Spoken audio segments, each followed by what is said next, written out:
Servus, Glück auf und herzlich willkommen zu einem weiteren und vorletzten FC Bayern Talk der aktuellen Saison. Heute 33. Spieltag in Freiburg 2:2. Ähm, ja, ich würde sagen, Fazit des Spiels, den Sack nicht zugemacht und dann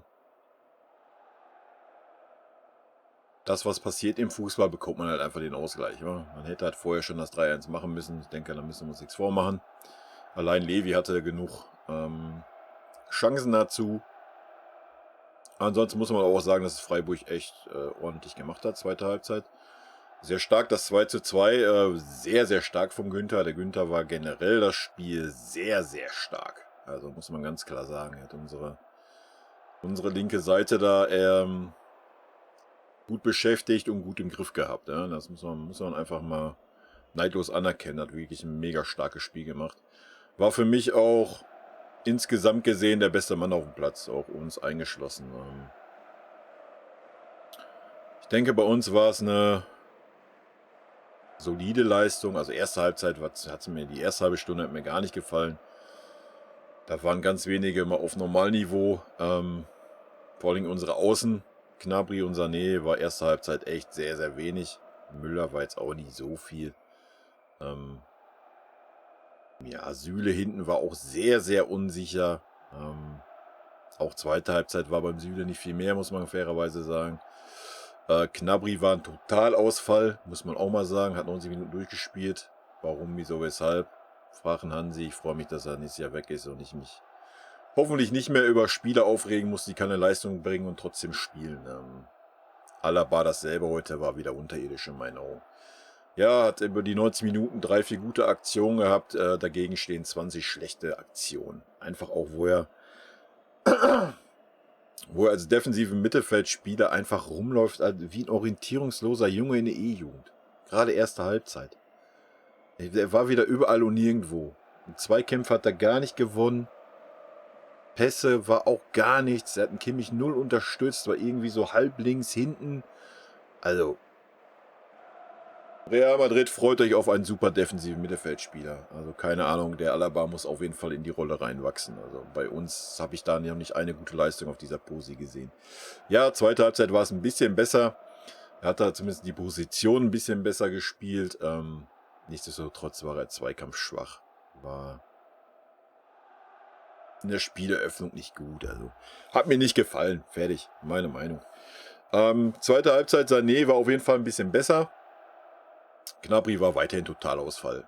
Klar, bei dem Tor war er zur Stelle, was dann wieder so Millimeter abseits war.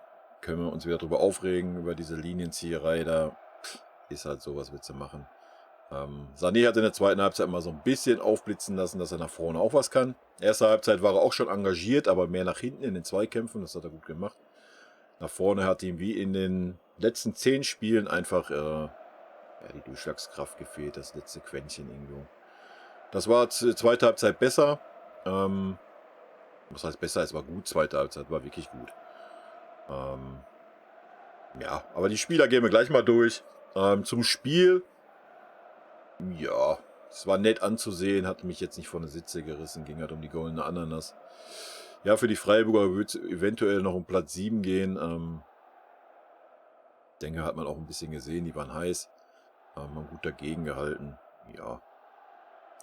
Ich das Spiel benoten müsste, würde ich es eine 3 geben. War okay, war jetzt aber auch nichts irgendwie, was herausragend war. Bevor wir zu den Spielern kommen, vielleicht noch ein paar Worte zu der Aktion Levi. Also erstmal der Elfer war ein klarer Elfer, ja. Also wenn man ihn hinten so oft in die Achillesferse tritt mit den Stollen, dass er dabei noch umknickt. Und ja, kann man auch mal vom Schiri verlangen, dass er das mal sieht. Aber zum Glück gab es mal einen Videoschiri. War eine ganz klare Kiste. Auch davor gab es schon 2 so eine Aktionen, wo halt noch nicht mal gelb gab. Ja. Aber es wurde wenigstens mal ein Freistoß gepfiffen. Wow. War ja keine Absicht. Ja gut, wenn es keine Absicht ist und du ihn da hinten reintrittst, kannst du ihm trotzdem eine gelbe Karte geben. Ja? Meine Meinung. Also diese Jubelaktion fand ich nicht gut. Ja, kann man nach dem Spiel machen, alles gut. Während des Spiels nach so einem Tor finde ich das dem Gegner gegenüber nicht fair und ja, deswegen freut es mich auch, dass die Freiburger ein 2:2 gespielt haben, weil das war so, weiß ich nicht, das war so großkotzig, ja. Das macht man nicht. Punkt. Ja. Dass er hier mit dem Gerd drauf, Forever Gerd, fand ich super. Das, was danach passiert ist, war too much, ja, macht man einfach nicht. Kann man nach dem Spiel machen, alles gut, wenn das Spiel gelaufen ist, ja, kann man da so jubeln, kein Problem. Während des Spiels fand ich das nicht gut. Gut, sonst gibt es zu dem Spiel nichts zu sagen. Es geht für uns um nichts mehr. Es geht um die goldene Ananas. Ich denke, wir haben nicht irgendwas verfälscht. Wir haben alles versucht, wir haben dagegen gehalten. Dass viele Spieler nicht an das Leistungslimit gekommen sind, warum auch immer. Ist halt so, keine Ahnung. Ja. Aber wir schmeißen erstmal einen Blick auf die Statistiken. Ne? Ich aktualisiere nochmal. Ich habe sie auch noch nicht gesehen. Bin mal gespannt. Wahrscheinlich widerlegt mich da wieder so ein Knabri durch Zweikampfstärke oder sowas. Wir gucken mal. Also 2:2. Ballbesitz 38:61. Abseits 5:2. Fouls 10:13. Zweikämpfe 45:55. Schüsse 14:16. Schüsse aufs Tor 5:5. Da sieht man schon, dass die Freiburger, was das anbelangt, gleichwertig waren. Ja? Gerade zweite Halbzeit haben sie eine sehr starke 15, 20 Minuten gehabt. So ab der 60. rum. War Freiburg ganz klar die bessere Mannschaft, muss man auch mal so sagen. Nach dem 2:1 für uns. 10, 15 Flanken. Zweikämpfe, Hernandez 8, Alaba 6, Davies 5. Ja, Alaba widerlegt mich auch. Für mich ändert das hier aber nichts. Also er war für mich wieder komplett verwirrt auf dem Platz. Aber gut. Ballkontakte 94 Boateng, Kimmich 80, Davies 76. Sieht man schon, dass wir relativ wenig haben. Ja, wir haben sonst eine Ecke mehr. Schüsse insgesamt. Levi 6, Sané 4, Gnabry 3. Ja, keine Ahnung, ich habe von Gnabry nicht einen gefährlichen gesehen. Aber sei auch mal dahingestellt. Torschussvorlagen Müller 5, Gnabry 3, Koman 2. Ja, so viel mal zu den Statistiken. Wie ihr seht, die Statistik widerlegt mich mal wieder beim Alaba. Vielleicht spielt da ein bisschen meine Antisympathie mit rein, keine Ahnung. Ich habe Alaba gerade erste Halbzeit extrem schlecht gesehen, halt einfach. Gut, kommen wir mal einfach mal zu den Noten. Nübel. Ja. Weiß ich nicht, bei dem Eckending, aber das ist auch so ein typischer Neuer gewesen. Das Tor wäre bei Neuer genauso gefallen. Immer diese 1 oder 1,5 Schritt raus und dann zurück und dann sieht man halt einfach schlecht aus, ja. Man kann als Torwart auch, was man bei uns halt fast nie sieht oder generell noch relativ selten sieht mittlerweile im Fußball, dass ein Torwart einfach mal bei der Ecke auch dazwischen ballert, ne? Das sieht man also kaum noch. Da geht man lieber den Schritt raus und wieder zurück und kassiert das Ding. Klar war das nicht Nübel sein Ding, ja. Das war ganz klar Süle sein Ding. Der Süle ist, wenn der hochsteigt, muss er den Gegenspieler verdunkeln, ja. Und er ist halt einfach nicht hochgestiegen. War halt einfach schlecht. Also Nübel würde ich eine 3 geben, war okay, weil es nichts herausragendes, war aber auch nichts Schlechtes. Fonso Davis war heute auch nicht so gut. Würde ich eine 3 minus geben. Kann man mehr erwarten. Ja. Offensiv wie defensiv. Süle war für mich eine 4. Ja, es war noch ausreichend, ja, aber er war schwach. Also nach hinten war schwach, nach vorne war auch gar nichts. Hat da schon besser gespielt, die Posi. Ich meine, zwischendurch waren wir auf Dreierkette. Aber Süle war das schwächste Glied eigentlich. Hernandez hat mir ganz gut gefallen. Würde ich eine 3 geben. Hat aber auch 1, 2 Wackler drin gehabt. Auch im Spielaufbau, so Diagonalbälle, 2 versemmelt. Die Spieleröffnung sonst war eigentlich okay. Ja, würde ich eine 3 minus geben. War aber für mich noch der Beste dieser 3. Ja, geben wir ihm eine 3, geben wir ihm Boa eine 3 minus. Boateng war auch okay. War aber auch nicht wirklich stark, muss man auch sagen. Auch viele Fehlpässe. Seine Diagonalbälle, ja, die kann er im Schlaf spielen, die kommen alle an, aber jeder Ball, den er versucht hat, durch die Mitte zu spielen, war weg. Ja, weiß ich auch nicht, warum man das dann 100 Mal macht. Ansonsten hinten hat er auch mal 2, 3 Zweikämpfe gehabt, wo er nicht wirklich gut aussah. Aber im Großen und Ganzen war es souverän, also würde ich eine 3 minus geben. Alaba war für mich auch eine 4. Würde ich nur die erste Halbzeit bewerten, würde ich ihm sogar eine 5 geben. Wie ich auch schon sagte, zweite Halbzeit war es ein bisschen besser. Aber gerade das Foul da kurz vor Ende und so eine Sachen, also, ja, weiß ich nicht, war für mich jetzt nicht Ich bleib bei der 4. Sané war für mich eine 2 aufgrund des Tores noch. Auf erste Halbzeit habe ich auch gesagt, war auch okay. Aber da war er mehr zweikampfstark in der Defensive. Zweite Halbzeit hat er dann Gas gegeben, auch offensiv. Das Tor hat er super vorbereitet von Gnabry, was leider Abseits war. Und dann das Ding gemacht. Ja, war für mich der beste Offensivspieler heute. Kimmich hat man gerade erste Halbzeit gemerkt, es hat ihm einfach ein Nebenmann gefehlt. Der Alaba war nicht da. Ja, der Alaba stand überall auf dem Feld, meistens halb links, entweder vorne oder hinten, aber nie in der Mitte, dass er mal den Kimmich unterstützt hätte. Also Kimmich hat es echt schwer gehabt, erste Halbzeit. Zweite Halbzeit war das besser, da war der Alaba ein bisschen hinterm Kimmich und nicht mehr so weit links. Ja, ich würde dem Kimmich eine 3- geben. Obwohl, eigentlich wir geben ihm eine 3. Er war heiß wie immer, das hat man gesehen, hat alles versucht und so weiter. War schon okay. Gnabry ist für mich eine 5. Punkt. Da gibt es nichts zu sagen. Ich habe den 90 Minuten gefühlt gar nicht wahrgenommen. Ich habe ihn in der ersten Halbzeit ohne Scheiß, in der ersten Halbzeit habe ich den Gnabry nicht einmal wahrgenommen. Ich glaube, einmal beim Einwurf habe ich ihn gesehen, sonst gar nicht. Und zweite Halbzeit haben wir ihn beim Tor gesehen und dann hat er 2, 3 Einwürfe gemacht. Das war alles. Also, I don't know. Und der spielt 90 Minuten durch. Das ist ein Witz. Müller will ich eine 3- geben. Ja, machen wir mal mit einem Minus ruhig. Geht mehr, denke ich einfach, ja. Klar, war bemüht, wie immer und so weiter, aber irgendwie so das letzte Feuer hat mir einfach gefehlt heute. Auch beim Levi.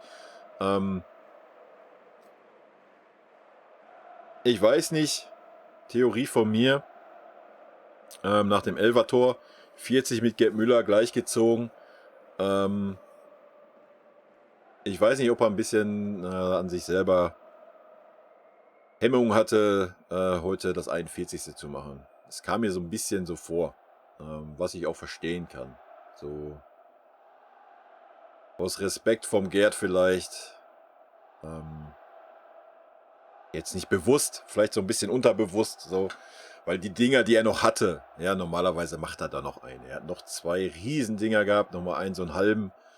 Also ich glaube, wäre er da irgendwie frei im Kopf gewesen, hätte er davon einfach einen reingedrückt. Wo man sagen muss, den Kopfball, der war gut gemacht. Den hat der Torwart einfach super gehalten. Ja, da muss man halt auch sagen. Aber keine Ahnung. Ich hätte auch kein Problem damit, wenn der Levi bei 40 steht. Wenn er nächstes Spiel kein Tor mehr macht, hätte ich kein Problem mit. Wie gesagt, die Aktion fand ich gut. Mit dem T-Shirt. Das sei die Jubel war too much in meinen Augen. Was aber auch nicht von ihm inszeniert war, das muss man halt auch ganz klar sagen. War mit Sicherheit auch nicht böse gemeint von der Mannschaft, aber kommt halt einfach beim Gegner halt auch scheiße an. Ja, muss man einfach, also aus meinen Augen zumindest. Note für den Levi eine 3. Ja, um eine 2 hätte er definitiv noch eine Hütte machen müssen. Er hat Riesenchancen gehabt, die er nicht genutzt hat. Tolisso, Coco war mal wieder auf dem Platz. Habe ich gar nicht mit gerechnet, dass wir den diese Saison nochmal sehen. Ja, war unauffällig. Weiß ich nicht. Halbe Stunde bewerten, ja. Tut mich immer schwer. Ich mag ihn eigentlich, aber viel war das heute auch nicht. Ich würde sagen, wir machen mal eine 3-. Rocker genauso. Ja, war auch nicht wirklich zu sehen. Ich meine, gut, die kamen dann auch in der Phase rein, wo die Freiburger dann auf einmal aufgedreht haben. Haben es auch nicht einfach gehabt, da reinzufinden. Bjuna sah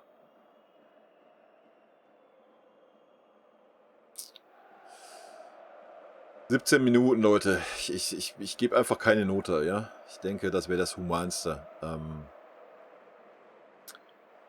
Müsste ich eine Note geben, wäre 5 gutes Herzen, ja. Wäre 5 gut gemeint. Also, das war gar nichts. Soll man so sagen. Coman. Gut, ist auch nur 16 Minuten, was soll man da bewerten? Hat 1, 2 Aktionen vorne gehabt, ansonsten war es halt auch ein bisschen wenig. Wie gesagt, ich bin immer so ein Freund davon, wenn man so reinkommt, dann muss man 120% geben, gerade wenn man so für 16 Minuten kommt, weißt du? Dann nicht immer diese Larifari-Scheiße, was unsere Einwechselspieler teilweise bringen. Aber wir bewerten das mal nicht für 16 Minuten.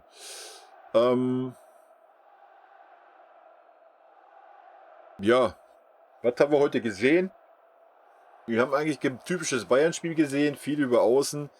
Erste Halbzeit hat man gesehen, wie abhängig wir sind über Außen, dass wir keinen Plan B haben durch die Mitte, vernünftig. Man hat gesehen, wie schwach wir sind, wenn die Außen sich nicht durchsetzen können. Zweite Halbzeit war es besser, aber die Gnabry-Seite war einfach tot. Ja, das muss man so sagen. Warum er durchgespielt hat, Leute, ich kann es euch nicht erklären. Ich kann es euch nicht erklären. Ich habe es nicht verstanden, warum man nicht da Musala reinbringt. Ich weiß es nicht. Ich hätte mir auch gewünscht, dass er Javi nochmal eine Chance kriegt. Der macht seine letzten 2 Spiele. Es würde mich mega freuen, wenn er nächsten Spieltag mal von Anfang an spielt. Was diese Alaba-Aufstellung immer im defensiven Mittelfeld soll, nur um jetzt nochmal den Alaba weiter das Händchen zu halten, ist für mich auch unbegreiflich. Er hat die letzten Wochen auch auf dieser Position, dass sich einmal in meinen Augen gerechtfertigt, dass er das spielt. Ja? Meine Meinung, da hätte man noch einen Rocker dahinstellen können. Wie gesagt, ich hätte mir Martinez gewünscht. Ich wünsche mir Martinez im nächsten Spiel. Bin mal gespannt, ob der Hansi das macht. Dann könnte er wenigstens nochmal Größe zeigen, aber ich denke nicht, dass er einen Alaba rausnimmt. Weil Alaba spielt immer, ne? Ist ja der beste Mann. Und dass er den Süle gebracht hat, rechts, ja, kann ich verstehen. Dann möchte er da auch nochmal ein Spiel geben. Aber dann hätte man einfach auch einen Boa rauslassen können. Ne? Hätte einen Süle Innenverteidigung gestellt, Pavard Rechtsverteidiger wäre gut gewesen. Weiß ich nicht. Find manche Sachen ein bisschen schade. Hätte man ein bisschen anders handeln können. Ja, meine Meinung. Das soll es aber auch gewesen sein, Leute. Kurz und schmerzlos. Was sollen wir noch groß rumreiten hier? Wir sind Meister. Alles ist gut. Alles ist durch. Ich kann mal gucken, wie die anderen Spiele ausgegangen sind. Ich weiß es noch gar nicht so genau. Können wir ja mal... Die Schalker haben, glaube ich, gewonnen, wa? Stand der 4-2 zwischenzeitlich. 4-3 haben sie gewonnen. Ja, Halleluja. Wow, ich habe 13 Punkte geholt. Läuft bei mir im Tippspiel. Zumindest in der wichtigen Runde. Oh, erster. Augsburg hat gewonnen 2-1. Bielefeld 0-0. Hertha 0-0. Leverkusen Union 1-1. Das sind schon mal safe 11 Punkte. Die 3 Unentschieden für mich. Mit Schalke-Sieg hat natürlich keiner gerechnet. Und Gladbach hat noch verloren. Alter Belly. Ja, was soll man dazu sagen? Warte, wir gucken mal Tabelle. Ich denke mal, nächster Spieltag wird nochmal richtig interessant werden, wa? Im Abstieg ist alles drinne. Von Köln. Also Hertha ist schon safe, ne? Ja, Hertha ist safe. Köln, Bremen. Ich kann euch ja auch mal eben hier Philosophie hier vor mich hin, wa? Ist ja... Gut. Ja, die Frankfurter. Also wie man eine Champions League so wegschmeißen kann. Trauerspiel, Leute. Wirklich Trauerspiel. Wirklich Trauerspiel. Aber schon gegen Mainz das Spiel. Ich habe es schon gewusst gehabt. Ich habe es noch gesagt hier zu meinem Schwager, wo der hier war Sonntag. Gesagt, die Frankfurter gewinnen heute eh nicht. Selbst schuld, kein Mitleid mit. Nicht anders verdient. Ich meine, es ist eh besser, wenn Dortmund in der Champions League spielt. Für die 5-Jahres-Wertung wie Frankfurt müssen wir uns ja nichts vormachen. Erst recht, wenn da jetzt der Trainer weggeht und alles. Ansonsten, ja.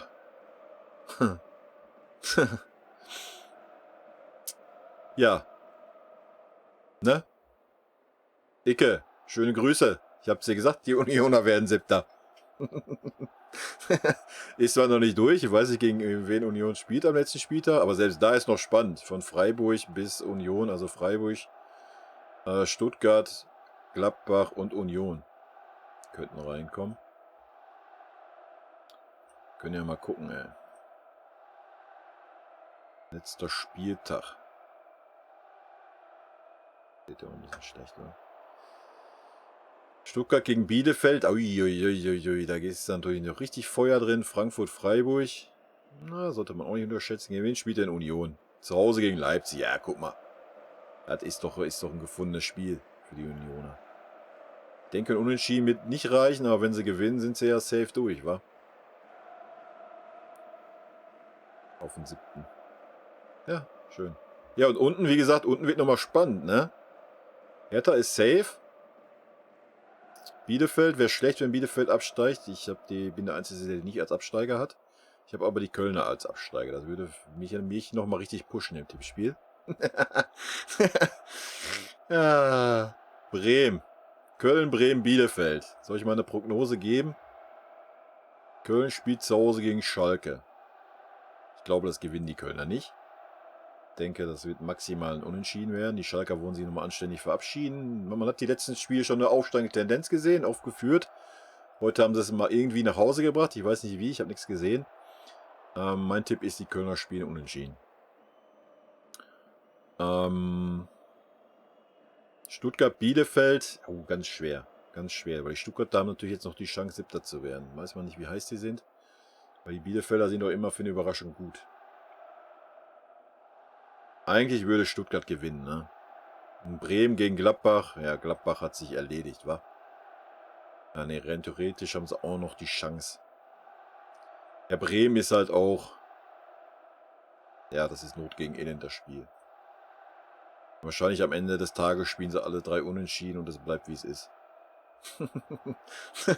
Na gut, also für mich hat... obwohl, das ist eng, ne?